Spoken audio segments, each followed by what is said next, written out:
everybody. Welcome to another episode of Jacob and Someone Reads the News. And today, that someone is my good friend Chelsea White-Hoglen from Haywood County, North Carolina, just up the hill from me. Chelsea, how you doing? Hey, I'm not Josh. I'm doing well.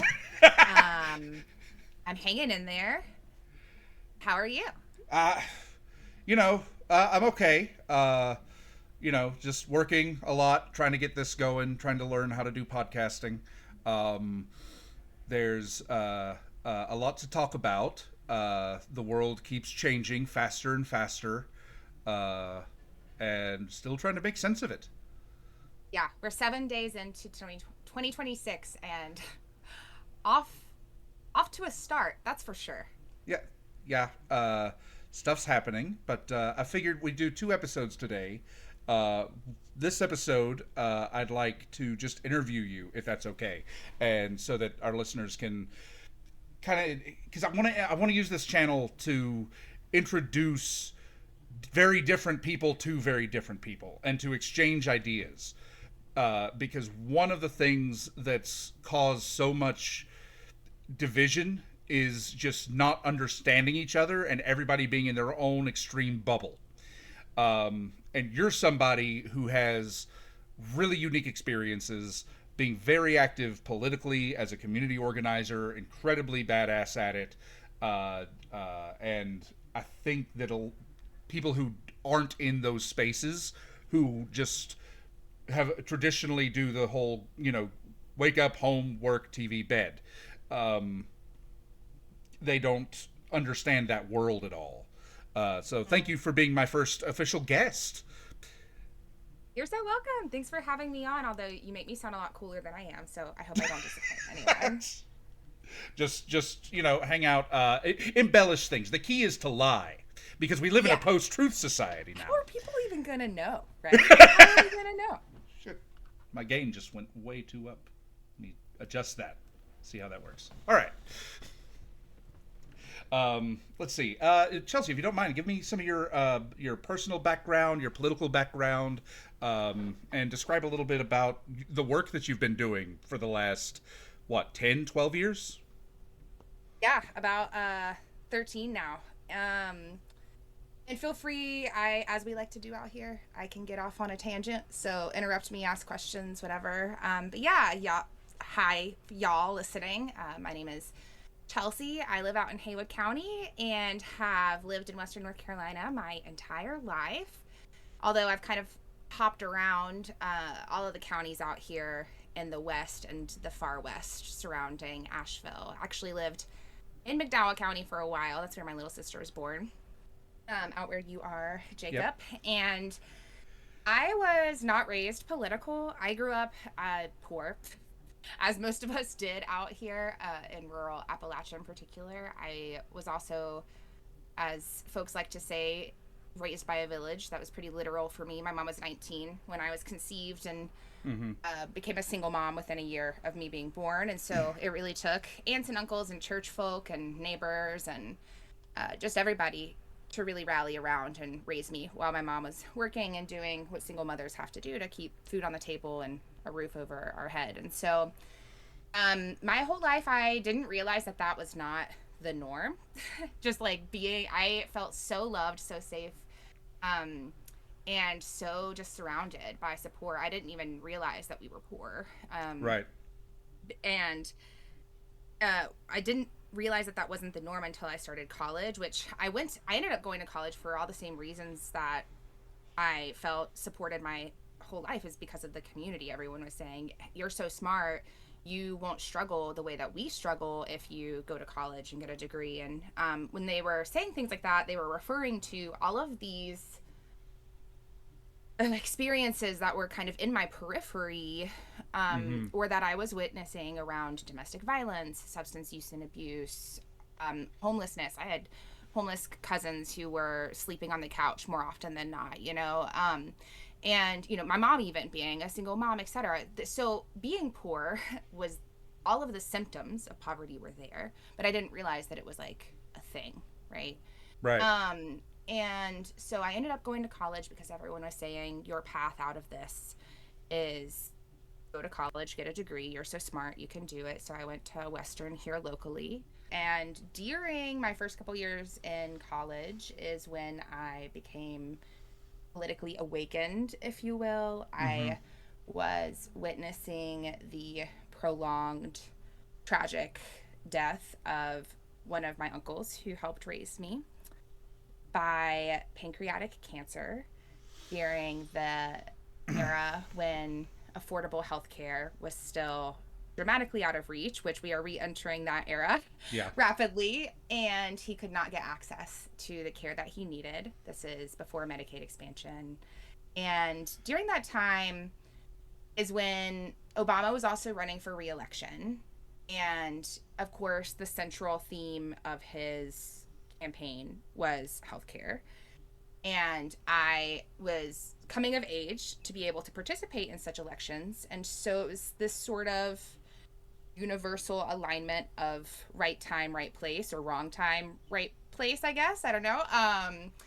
But all of the pieces started to click, and I started to look up and realize, oh shit, all of these things that me and the people I love are experiencing are connected to decisions that are being made by other people who are in charge of our government. Right. Good. And That's a good realization to have. yeah, it's very important. You know, we don't talk about politics or religion at the dinner table. So I literally did not know the difference between Democrats and Republicans when I registered to vote. I had to ask a friend of mine, what should I register as? And he looked at me and he's like, based on what I know about you, I think you're probably going to want to register. um, That's hilarious. but Jim, go ahead. Oh, just I had the opposite in so many ways. My family was really stable financially until the '08 crash, because my dad was a construction worker and a very successful one, and he built our house in when I was 15, and it was about the time he built our house that everything crashed. And I watched my grandmother go through similar health stuff and unable to afford it like you did. But I'm sorry, I'm interviewing you, but I'm going off on a tangent because it's really similar. Except my grandfather was a New Deal Democrat, and my family survived the Depression because of the New Deal. So I had this background of politics and stuff in a way that was anyway. Sorry. No, thank you for sharing. I mean, and as I actually get to the point, and talk more about my work and stuff, we will, like, stories, who we are and where we come from and how we got to where we are right now are at the core of everything that I do. Narrative work is where healing happens, and I've come to a place now where my organizing and political work is, I see it as healing work. I'm healing the collective from this traumatic experience that we all share under Right. white supremacist capitalist imperialism, which is, something else that we're going to talk about. But so anyways, no, like, your story is important even if you are interviewing me, because I think what you're doing here is also really important around allowing folks to share their stories authentically and feel heard, but also allowing others to hear those stories that they otherwise wouldn't, and realize and see themselves in the people that you're talking Right. to. So, but yeah, so, where was I? Oh yeah, so all of that said, Obama, yeah. Obama's reelection, I registered as a Democrat, got really excited and involved with the Democratic Party. And that was my portal of entry into the political realm as we know it.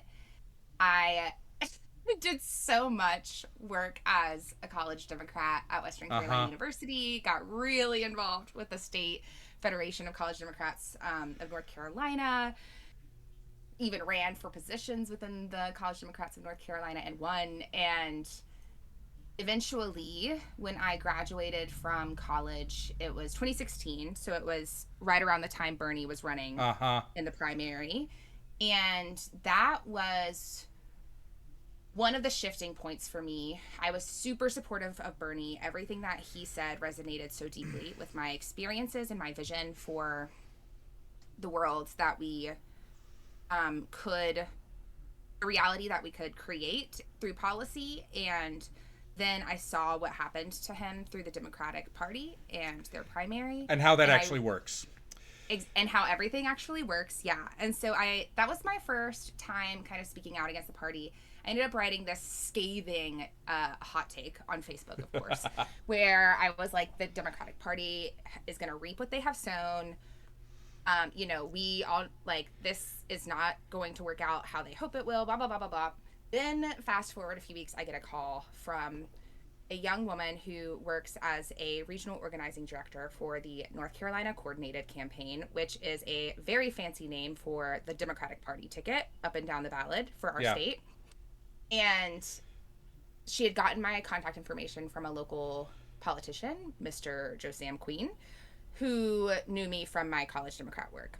And they wanted to hire someone who was local to this area for an organizing position for the coordinated campaign, because they knew, culturally speaking, Appalachia, rural communities, the intersection of the two, needed someone who knew the people, how to speak to the people, and how to authentically connect.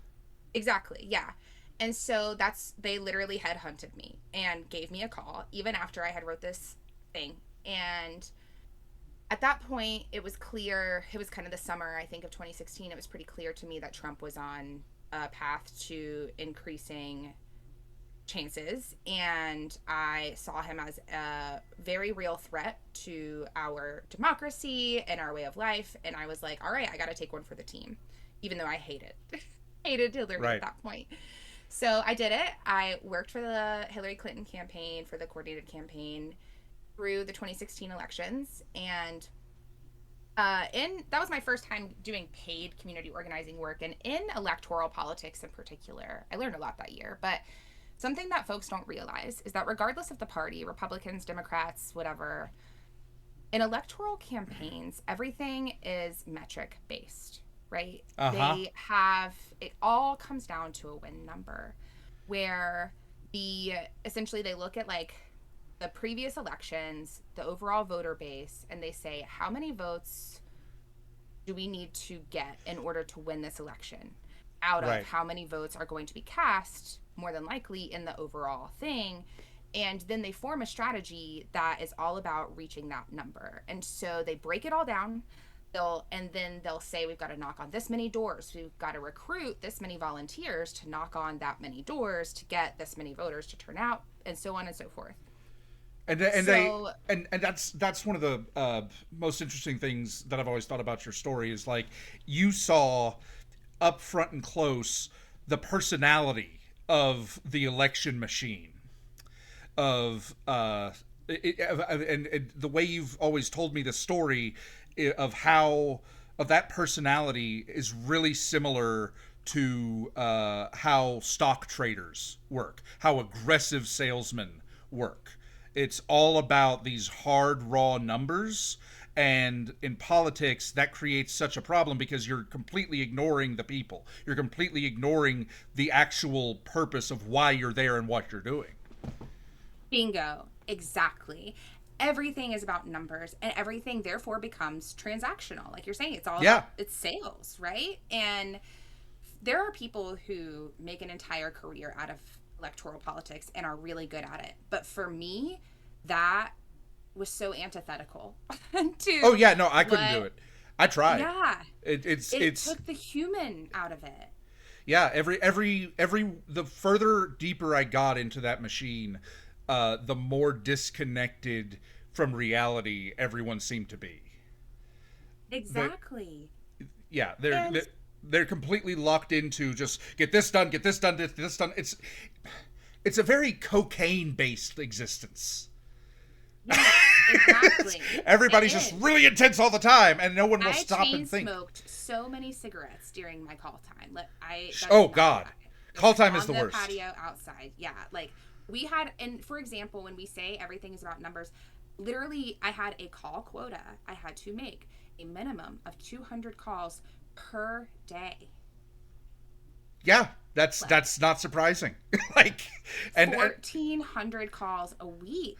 And that's like to hit these voter goals. And so first of all, it's also assuming that by simply making these phone calls, and well, actually, it's not assuming, they reduce it down to prioritize the phone calls that we know are going to turn into the results we want, or the conversations that we know are going to turn into the results we want. So you're already calling into this like super narrow universe, right? Of like the most likely supporters of the party and the most likely folks to turn out. So you're not even actually trying to change hearts and minds. You're just trying to quite literally remind people who are already going to vote and are already more than likely going to vote for you to make sure that they vote for you. And you've just described the strategy of why the Democrats lose every damn time. Well, exactly. And what ended up happening for me is, so first of all, they boil all this stuff down to these numbers. And so then early voting starts, and numbers tend to be about recruiting volunteers to go knock on doors to turn out voters to the polls, or like confirm that voters are voting for Democrats. Well, I was organizing in 3 counties, Haywood, Swain, and Madison County, in western North Carolina. Deep red, deep mountains, rough terrain, very in some ways rough areas. Yeah. And instead, so in the weeks prior to early voting, all of the goals were based on identifying and recruiting volunteers and voter registration. And then early voting hits, and that shifts to, again, getting volunteers specifically for knocking shifts. And suddenly, my shift goals across 3 counties for the number of volunteers I need to recruit for door knocking shifts is 0. Because exactly what you just said, this is why the Democratic Party lost. Yeah. They only cared about the places where it was, quote unquote, worth their time. When I confronted the folks who were responsible for supervising me, I said, what gives? Because they sent me to Rutherfordton, which is east of you, and you're east of me. Well, it's south of me, but much further from you. Yes, it's about an hour and a half to 2 hours, depending on traffic and circumstances. Right. They sent me to Rutherfordton, where they wanted me to knock on doors to recruit volunteers and voters for shifts out there. Also, I just want to say, I don't normally correct anybody on how you pronounce anything except Appalachia and Ruffton. You say Ruffton. Oh, Ruffton. Okay. It's Ruffton. If you go down there and you say Rutherfordton, they will stab you. It is. Leicester here. Yeah, it's Ruffton. Gotcha. Okay. Ruffton, thank you. So they wanted to send me there, and I said, what gives? And they said, it's not worth our time for you to knock on doors out here. And for me, it was, these are the people who raised me. These are, how did I get my values if not through this community? And these are good people. And how are they supposed to believe in a party that doesn't even give them a chance? And then that same party, that same group of people who make those decisions are the ones who will go online, who will go on the media and talk about the poor illiterates of Appalachia in the South. Those baskets of deplorables. That's exactly what happened. They turned around after, and I said, this is not going to win you the election if you're not even bothering to try out here. And then fast forward, lo and behold, Trump wins the election, and they turn around. They do just that. They blame rural communities, specifically Appalachian rural communities. They say it's all our fault, that we are backwoods, that we vote against our own interests. Well, actually, the truth is most of us don't vote at all because we realize that neither of the two parties give a shit about us. And that's not wrong. Because under every administration in the last 50 years, we have had increasing wealth inequality. The rich get richer, the poor get poorer, and Appalachia, by its geography and very nature, is something of a sacrifice zone that will always get poorer. Yes, we are a domestic colony. Like, we are where the coal miners, where Amazon, etc., get to exploit people. Extract without regulation, without any sort of due regard for the people or the planet. It's historic. We are a disaster zone, a sacrifice zone. It's a historic phenomena. And So why, therefore, would we trust the government, regardless of who is Right. in charge? And especially when they then turn around and double down during election season and are like, y'all aren't even worth our time. Of course we're not. You're not worth our time. Fuck you. You know what I mean? Like, Yes. Uh, uh, oh, Chelsea, I love so you. yeah, So it real fast, if you don't mind, to continue on with the theme of people and institutions that aren't doing the right things, even though nominally they're supposed to. Can you talk a little bit about Down Home, North Carolina? yes, happily.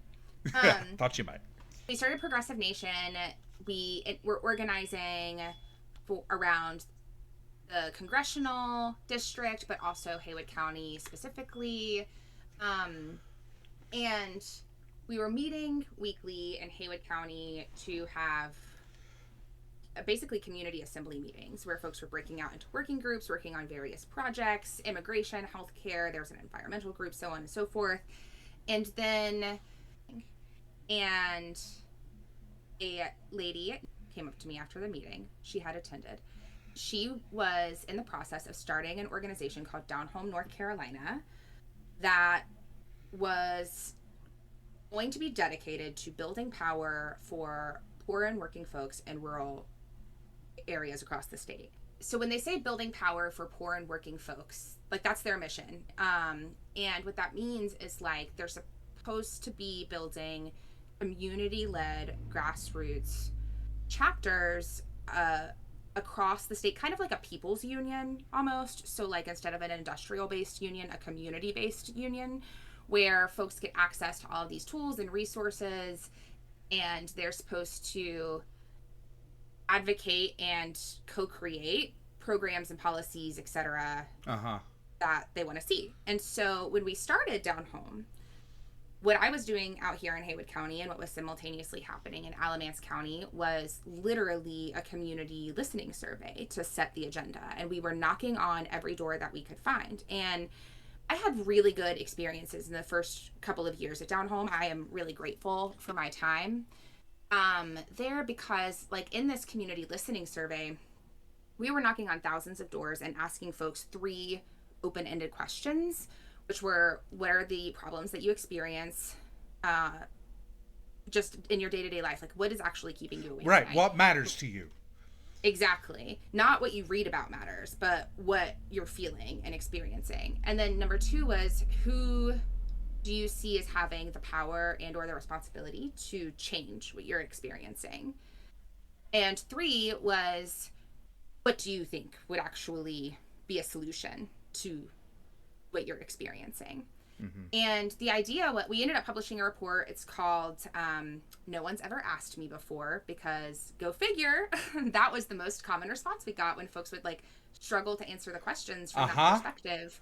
Because no one had bothered to ask them. No one's bothered to ask them, but also they're too busy living their lives and can't slow down to even think about it. Because that's yeah. Most people don't have time to reflect on it, and if they did, it hurts. Exactly. So what we found was also that, also go figure, that folks in rural Appalachia are not actually as racist and backwards as we're painted to be. Right. Turns out most of us just want health care. Most of us do recognize that Black, brown, and poor folks in particular are wrongfully over-targeted by police and treated poorly by governmental institutions. So, and most of us also recognize that it's politicians, corporations, and people in power, the 1%, if you will, that are at the root of the problem. Like most folks said, these are the people who are responsible for the situation that we are in. And these are poor working class Southerners you're talking to. Exactly. Folks literally just in Haywood County, North Carolina. So go look it up, y'all, if you are not familiar with Haywood County. At the time, Canton Paper Mill still was up and running, so it was our number 1 employer in the town of Canton, like largely healthcare employed or otherwise retail fast food. Like Walmart sits where our old Daco plant used to sit, Right? literally on Daco Road, right here in Haywood County. We still have, just like in Marion, like still have our little mill villages, is what they used to Uh-huh. be, that surround the Walmart where those folks used to live. Canton set up very similarly. And um so I'm talking to good old boys, straight up. Like I have stories of, there's this one old man who excuse me, was working at the paper plant, and I was just walking up the street. When I say knocking on every door, I mean I would park my car, I would walk for as long as I thought was reasonable, and then I would turn around, walk back to my car, drive to the next parking spot, and do the same Uh-huh. thing. And this is in the mountains, folks. Like, this is not Durham, Raleigh, where there are city blocks. I was hoofing it. And I walked up to this one old man's house. And if you have a stereotype, an image in your head of what you think an old man in Appalachia looks like, you're probably right about what this man looked like. He had a long white beard. He was still kind of covered in work grease, had his work boots on, was kicked up in a lawn chair, Hell yeah. and drinking a Budweiser or Bud Light. I can't remember which one. As I'm walking up, he kind of gives me a side eye. I'm like, hey, I'm just here doing a little community survey. If you got a second. And he's like, yeah, all good. Do you want a beer? I'm like, no, I'm good. Thank you. And we get to talking, and all of his assessments were super aligned with mine. Surprise. Like, people would not expect that if you saw this kind of stereotype that you're walking up to and you aren't from here. Uh-huh. I expected it because I knew what I was walking up to. But, we were talking about the fact that he is a part of the union, but doesn't believe the unions have power anymore, because they don't, because right to work laws were passed, and he watched as globalization took hold and the paper mill was sold again and again and again until it was sold to some person who lives in some other country. No one knows, that person or has any relationship to them in the community. And he also at the same time was raising his grandkids because his daughter was working at McDonald's and couldn't afford childcare and didn't qualify for subsidies. And he understood, like, he was giving a name to all of this. He got it. And so these are the folks, like, good old boys, like I was saying, that we were talking to, Demonized culturally. that are demonized in our mass media because our oligarchy needs a scapegoat for the Well, problems that they've well, and created. because the norm for all of human history is that of extreme poverty contrasted with extreme wealth. And Yes. we like me and you were born and raised as the generation at the tail end of the biggest diversion from that norm in our species history. And now the pendulum is swinging back towards that norm, and they're doing everything they can to make this as painful as possible. Yes, exactly. And so, anyways, we what through that community listening survey, we ended up building a local chapter. I did a lot of great things in the first couple of years together. We actually worked with the town of Waynesville to pass a living wage for all of the public employees. They increased the few public employees who were not already getting a living wage. We Awesome. created a harm reduction program, syringe exchange program, that ended up being run by the health department for a couple of years. We did a lot of advocacy work on Medicaid expansion. We defeated a Duke Energy utility rate increase that had been proposed in 2017, that was meant to pay for their cleanup costs for their 40,000 ton coal ash spill in the Piedmont. Um, and so then, fast forward, overall, I worked with them for 4 years, from 2017 to 2021. Of course, Mm-hmm. 2020 pandemic hit, changed everything. Also, That as the was year that was about I to be my became a next mom. question. That right. That was about to be my Yeah. next question. Is COVID, of course, is something that impacted literally everybody. I was wondering if you could talk a little bit about your work and time dealing with COVID in as an organizer in Appalachia. Yeah, I mean, it was so for me, it was actually a very unique time as an individual person, because my child was born at the end of April 2020. So I was, for all intents and purposes kind of offline as an organizer for the peak months of the summer of 2020. And as things were beginning to roll out, because it was like in the first month that we were in lockdown that my kiddo Right. was born. So literally at the beginning of things. And what I will say is leading in those first few months of 2020, leading up to that, it was really kind of figuring, there was a kind of rapid response, I think, that organically happened, not in my Mm-hmm. paid organizing role, but more in my ongoing grassroots Just organizing role. your life and how you Yeah, my do things. life as a community member, basically. That where folks were kind of organically figuring out mutual aid without necessarily calling it that, and Right. folks were offering to pick up extra things at the grocery store and drop them off for people. Folks started really offering to do like long, I actually had a distance, a virtual second baby shower with like my organizing crew after my physical baby shower was the last physical event that I had in Mm. March before we all went into lockdown. And then, or at the end of February, it was a leap year. So on leap day, at the end of February, it was my baby shower. And then we went into lockdown. And then I had a virtual baby shower. So folks were doing a lot of that kind of thing, figuring that out. I held a virtual baby shower for another one of my friends. Um, and then started creating mutual aid funds because people started to be out of work for prolonged periods of time unexpectedly, and there was no relief that was yet put in place. And then, of course, the uprisings of the summer hit. Right. And that was actually, I was literally on maternity leave from my job as a paid organizer. And while I was watching things as much as I could from afar, I was at home with a newborn and Yeah. I could There's a not be in the streets, yeah. in the middle of a pandemic, recovering from major surgery with a newborn baby. And so for me, it was a lot of like witnessing from afar my friends be brutalized while they were Yeah. I showing was out in the streets. Yeah. I was in downtown Asheville for the protests at that time. Yeah. And I remember for me too, it was a really piercing moment, the uprisings, because I watched the video of George Floyd in his final moments of life. And as I was watching it, mind you, my hormones are still all over the place.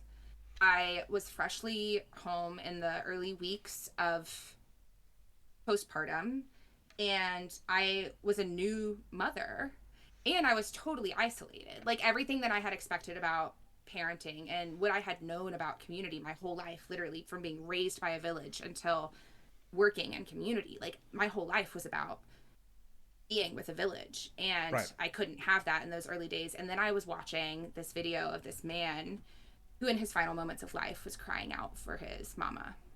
Yeah. And And I that's hard. remember, I would say it was worse than hard. I think my neural pathways like literally shifted that summer. Like I think that was a moment of like piercing radicalization for me, because then again I had to witness my friends be brutalized in the streets, and I felt so trapped and helpless, and like I couldn't do anything.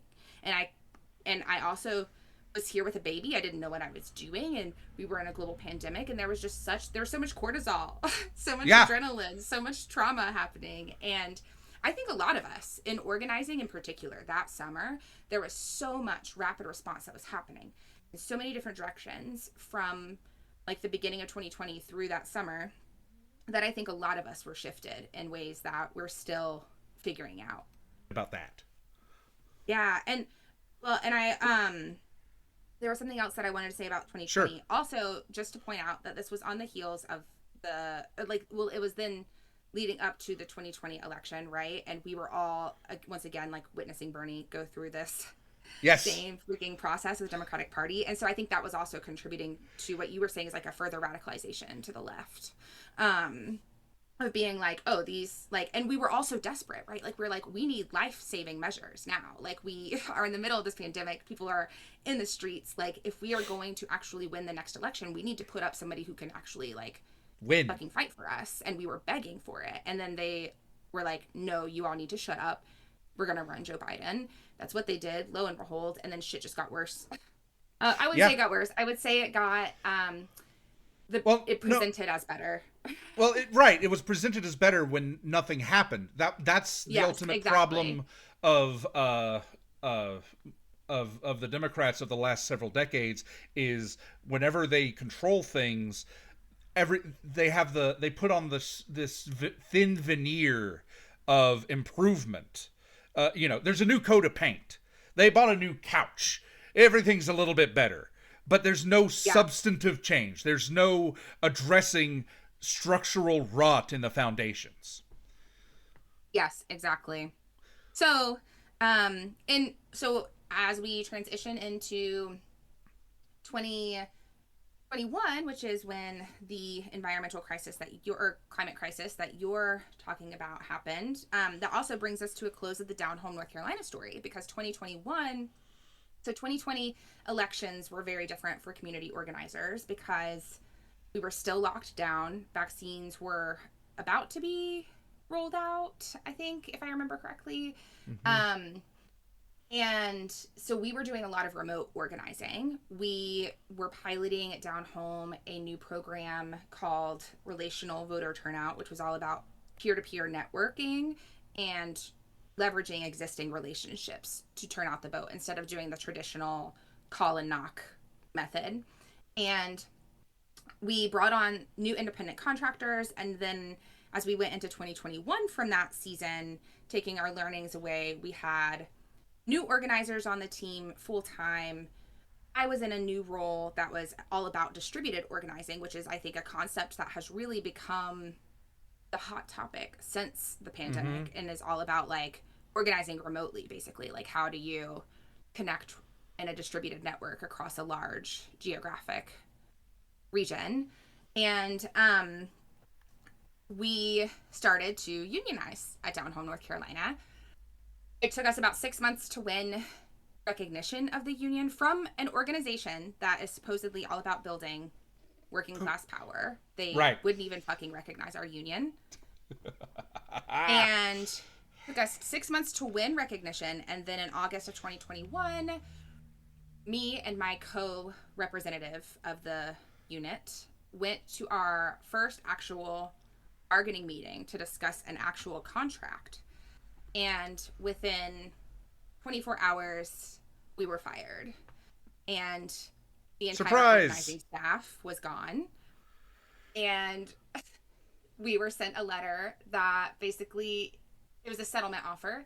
Basically, if we took it all the way through the end of the process and let the NLRB make a decision about it, even if they ruled in our favor, which they more than likely would have, they, like, the outcomes would have been, like, reinstitution in our roles, more than likely, with back pay, and none of us were interested in that. But we did want to be able to speak freely about our experiences, because, at least for me, I can speak for myself when I say that, like, this was kind of felt like a cycle and a repetition of what I had experienced with the Democratic Party, and like it felt like a betrayal.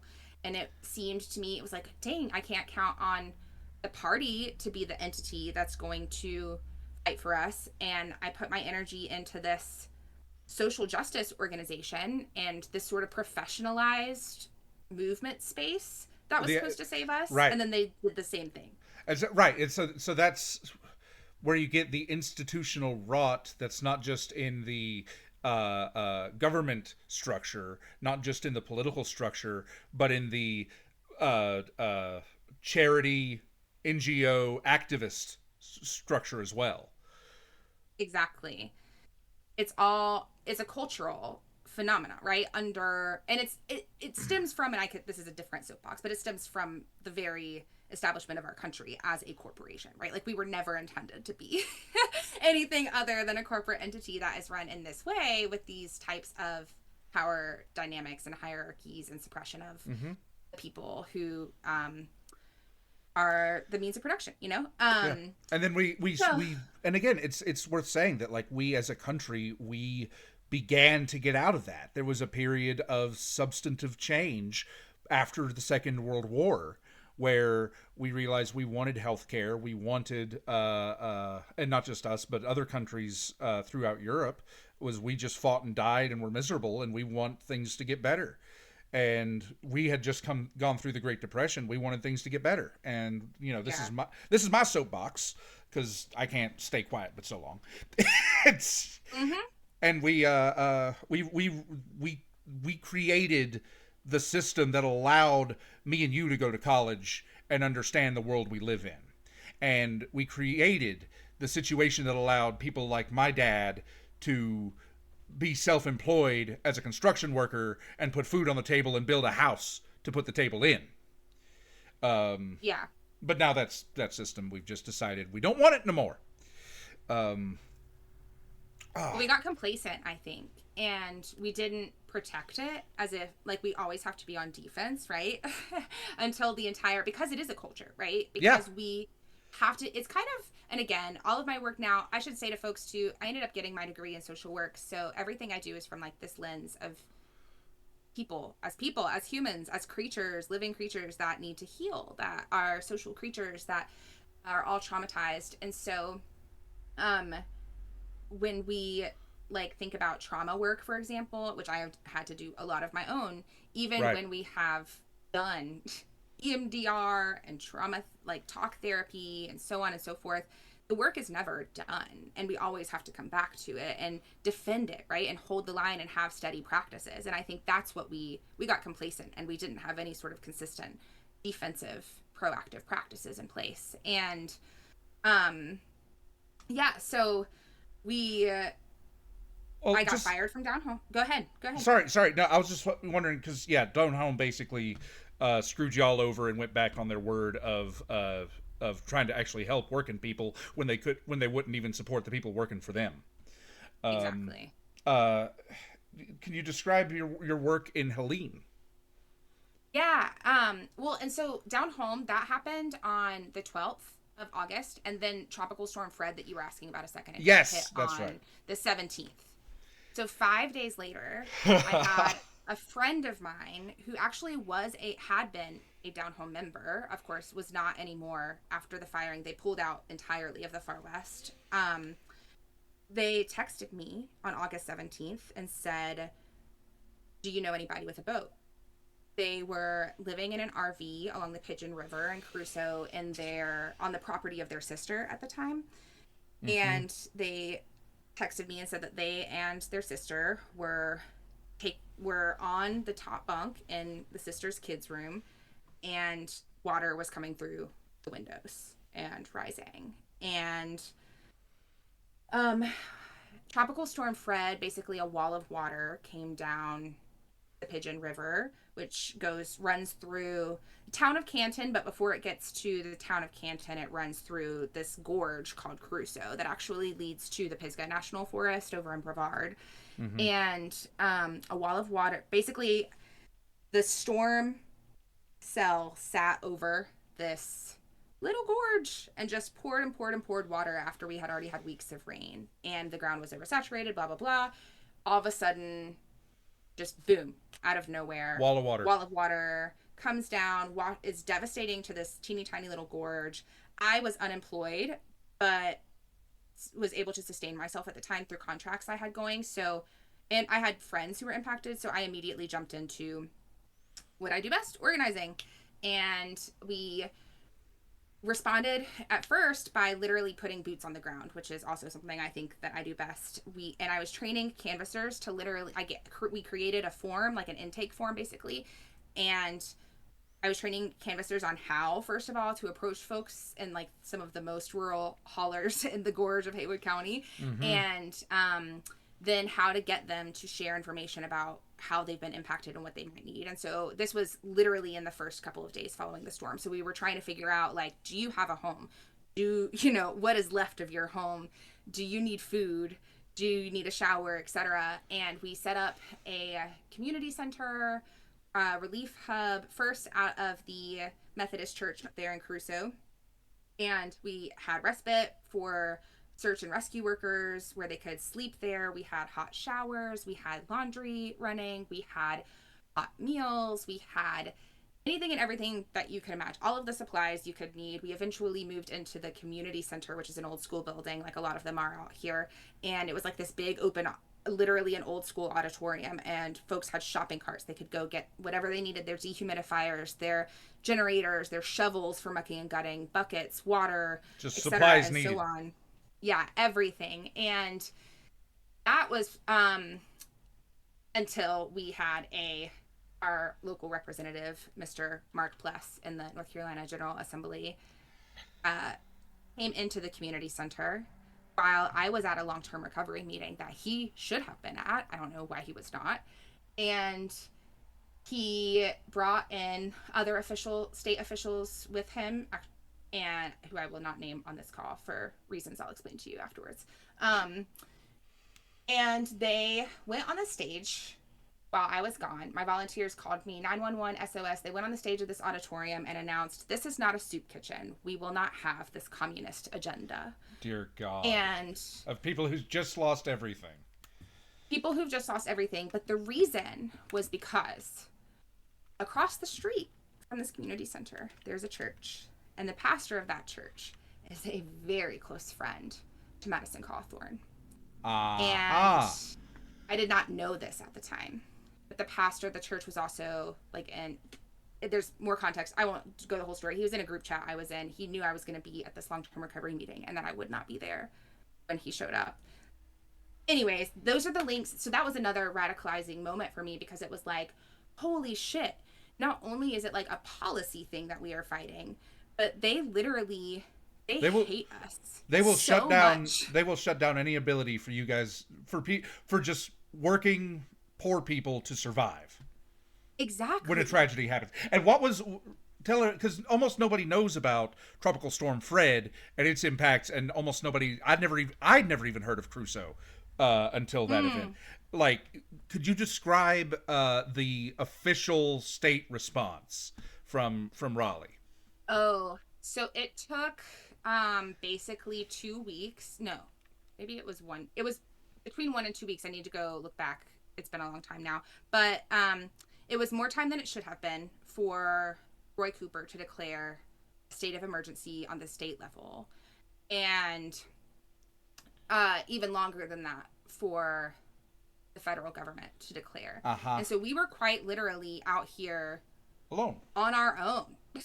Like, and straight up. I mean, the state, the local, I would say, like, EMS, the first responders in surrounding areas mobilized, because there already exists this sort of like mutual aid capacity in Appalachia, because we've always had to do that, which when we talk on the next episode about the library systems, like, that's another form of this. But so the first responders supported us, but even for search and rescue, you know, like, we were on our own. And I think that, you know, folks actually, one thing that I will say is literally out there in Crusoe, what I heard folks say to me is like, they don't care about us, or they're letting this happen because we voted for Trump.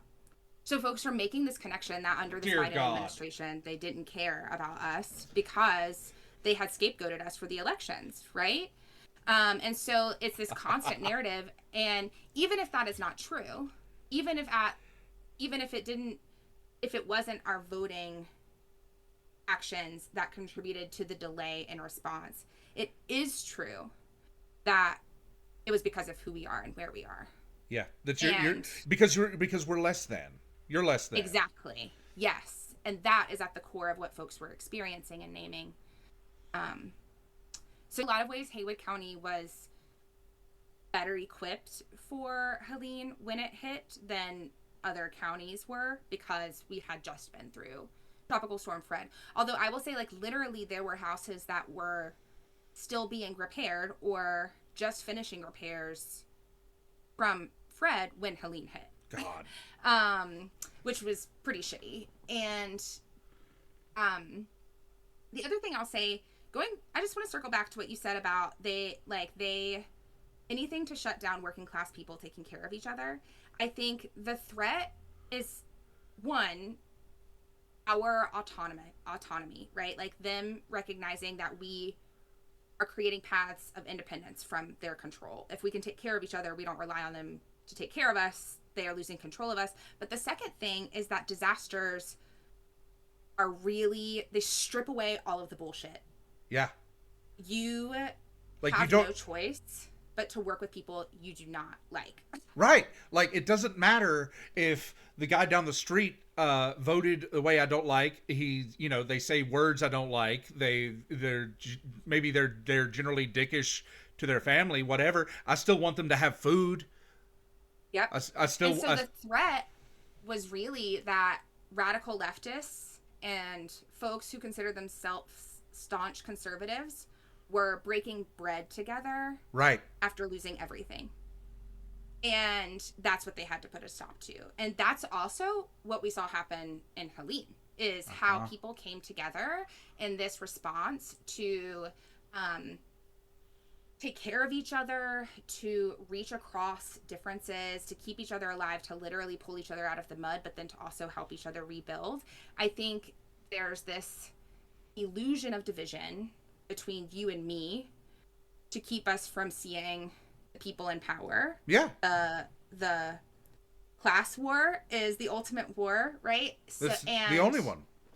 And that's what's so disheartening, is because I've said since I was a kid, there's something I've said since I was a kid at like 14, 15, and I was labeled a communist. And now when I say it, I'm labeled a conservative. Both are about as insulting as the other. Is that that a poor white man in Appalachia has more in common with a poor black woman in the inner city than they do with a rich white person up the street. Oh, absolutely. That is so true. I have gone to organizing trainings all around this country. I have gotten to have one-on-ones with folks who were supposed to be in prison for life and who were able to not serve a lifetime sentence, and who served sentences that were not initially lifetime sentences but were in prison for decades, and who during and after our one-on-ones, after we shared some of our most like painful and galvanizing moments with each other, they said, "Damn, girl, sounds like you grew up in the hood." Like right. It is the same experience. It is all class violence. Yeah, because when you grow up poor, it's rough, and it doesn't matter where you are. You can have different flavors of it, but it's still rough. Exactly. And it all is class-based violence. Like, and Helene is another example of that. Helene is this climate crisis and this devastation is a literal example of class warfare. Yes. Like, that is what is happening. The reason we had a super fucking storm hit southern Appalachia at a scale that is pretty rare. No, it's on coastlines. No, it's more than that. It was geologic in scale. Yeah. Like 1,000 years from now, archaeologists and paleontologists, when they're doing excavations in this land, they will see there was a big damn flood right there, because it changed the structure of the land itself. I just wanted to point out too, like when Helene hit, the fact that our comms went down, class warfare. The fact that they were saying that all of our infrastructure crumbled, the roads, etc. Class warfare.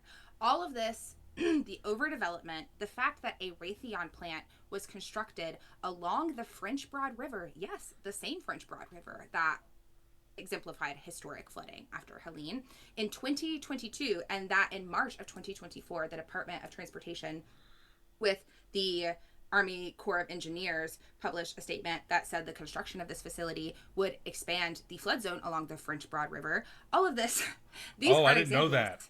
Of class warfare. Yes, and the reason we have a Raytheon plant constructed that was paid for essentially by the Buncombe County Board of Commissioners, which is, might I remind people, majority Democrat, and it was voted in unanimously for them to provide all kinds of tax write-offs and benefits, etc., to Raytheon for the construction of this plant.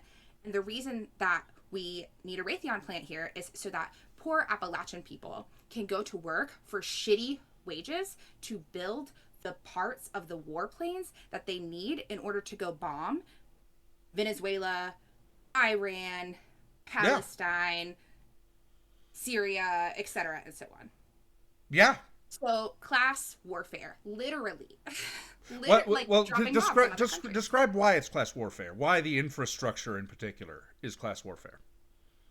Well, because first of all, our region is not profitable, right? So this is a historic phenomena where Appalachian region at large on a federal level and Western North Carolina as the Appalachian region of our state have been divested from by the federal and state level. The only thing that has been of interest for the government in our region is our profitability, and that has gone back as far as like that's how coal mining took root, logging, the timber industry, so on and so forth through the industrialization with textiles, like, and we have, so for years the government didn't even like bother with us. Like we literally lived in the most extreme poverty towns. Yeah, like we lived in corporate towns. Like there weren't roads, there weren't, in some of the company towns there wasn't, they would provide houses that their employees had to rent from them into the 1970s that didn't even have indoor plumbing or insulation. Yeah. Into the 1970s in these company towns. And the government didn't give a shit. They didn't regulate shit. And so our infrastructure crumbled because it is not profitable to provide because in infrastructure. They're interested in resource extraction, and they're interested in cheap labor, which is just another form of resource extraction. Exactly. So we don't have anything already, right? From public transportation to our schools are underfunded to we've been pushing for broadband as if this is 1999. Like we're still fucking pushing for broadband out here. And meanwhile, we are so underinvested in. I think it's funny. I don't know if you have this phenomena too, but when I make friends who are from other parts of the country or from like metro areas, so California, Durham, New York, whatever, if they're the same age, it's almost like there's still a generational gap. There is. Us.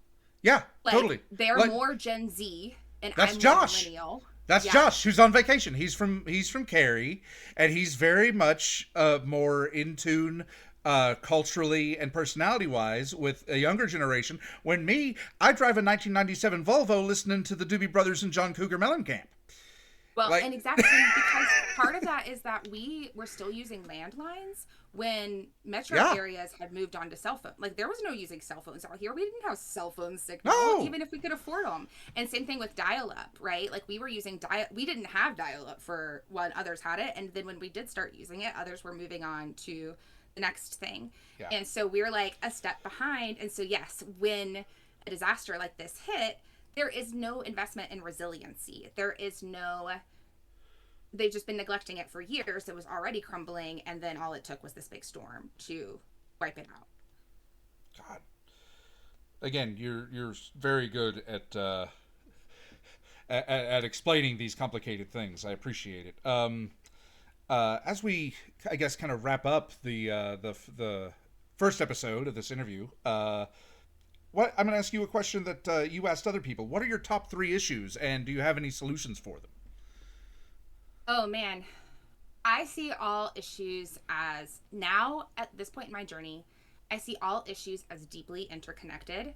I think whatever issue folks take to working on, as long as they recognize how it is impacted by and has impact on other issues, that's what matters. It's really hard for me to separate them because I see everything as cultural, which I guess means my top issue is literally dismantling white supremacist capitalist imperialism. Excuse me. And by that I mean, like, I don't think we can vote our way out of it. I don't think we can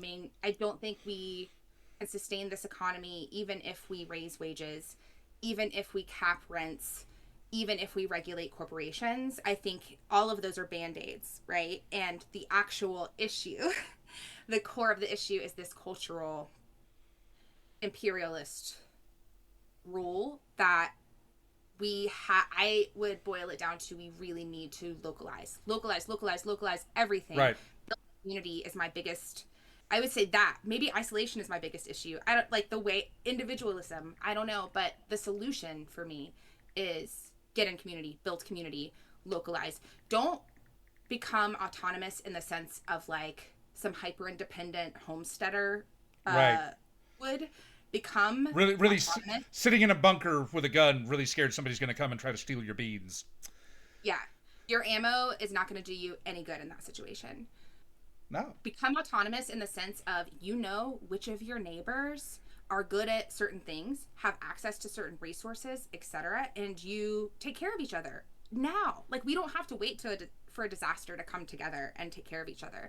If you have a family of 3, like I do, it is almost impossible to make a recipe for a family of 3. I always have extra. Share that shit. We're not going to eat those leftovers. Share it. Freeze stuff, make extras, like Right. grow some of your food, trade it for other foods. I had a neighbor trade me some jalapenos for some diapers from our diaper bank. Like, and start just knowing what resources are available that are outside of these institutions that have demonstrated to us that when push comes to shove, they are going to take care of the rich and powerful and leave us as the sacrifice, whatever that means.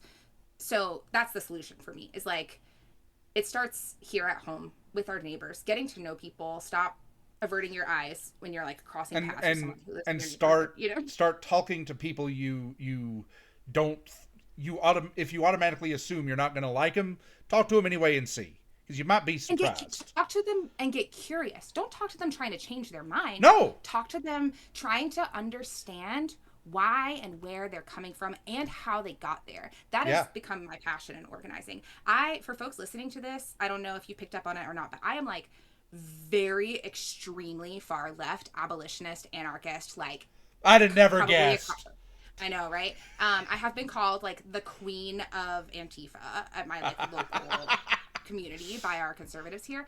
But I also like, I love having conversations with people who are in the middle or on the opposite side of things, because I love to ask them questions and just like figure out where they're coming from and get them telling their story, because a lot of times when people actually have that time to reflect on their own story, what we find, this is something we didn't get to talk about, but maybe we can do an episode on deep canvassing, which is a part of my organizing experience. But like, when Sure. people tell their own story and they have space to get vulnerable with another person and not feel shame or Yeah. transactional, then literally that is when hearts and minds actually can change.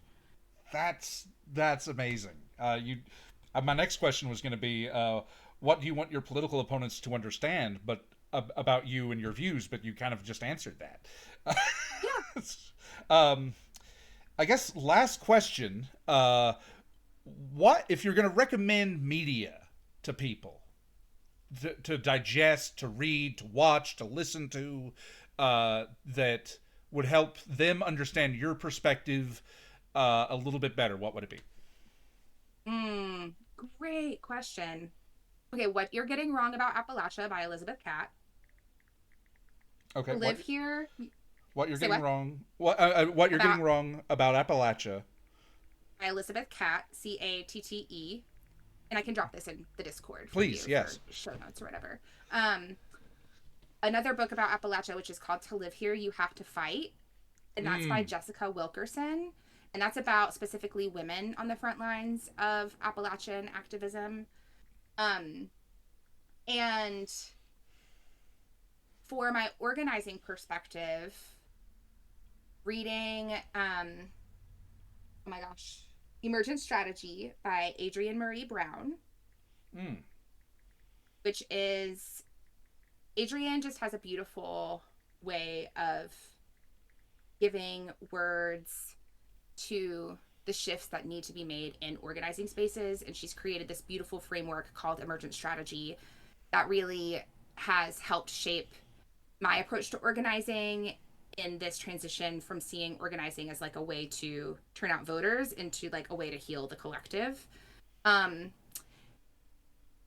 and the last book I'll give is My Grandmother's Hands by Resma Menachem, which is about somatic abolitionism and um, helps to provide both knowledge around how white supremacy experiences throughout history Mm-hmm. have manifested in our body as epigenetic trauma for both Black and white people. And in addition to that knowledge, also provides a lot of amazing somatic practices for how we can actually move that trauma through our bodies. Because the thing about trauma is that you cannot outthink it. You have to, it lives in the body. Like it doesn't, Right. no matter how much knowledge you have, it doesn't do any good if you're not working with it in the body. So he provides lots of practices in his book for that, which have been really incredible for me. And then I would say, I also, for podcasts, if folks are not so much readers, but they like listening to podcasts, It Could Happen Here Uh-huh. is an amazing podcast that is one of the very few that I can still listen to with I my think they distractions I in my think life. did they I think they either renamed it or they should rename it It's Happening. Or it They should rename it. I don't know that they have yet. It is happening here. But for folks who aren't familiar, the show actually started back after Trump's first election and was about how like people at that point were saying like, oh my god, are we going to have a civil war, blah blah blah blah blah. And so the founder, who is a reporter who reports on civil wars and similar situations across the globe, started this podcast to discuss what modern day civil wars look like, how they actually end up happening, like what leads up to them, and the concept of it could happen here in the United States, what Mm-hmm. that would look like. It then it was supposed to be, I think, a mini series at first. It ended up but it continuing just kept on. going, yeah. Yeah, and there's a lot of basically commentary on how it is happening here, especially post 2024. 2024. Um, so that one, and then Margaret Killjoy's podcast, "Live Like the World Is Dying," which Ooh. is a leftist prepper podcast, basically. And but what I really love about how their podcast is framed is that it is about prepping from the collectivist perspective, right? Like the only way through is together. So Uh-huh. that's what we're gonna do.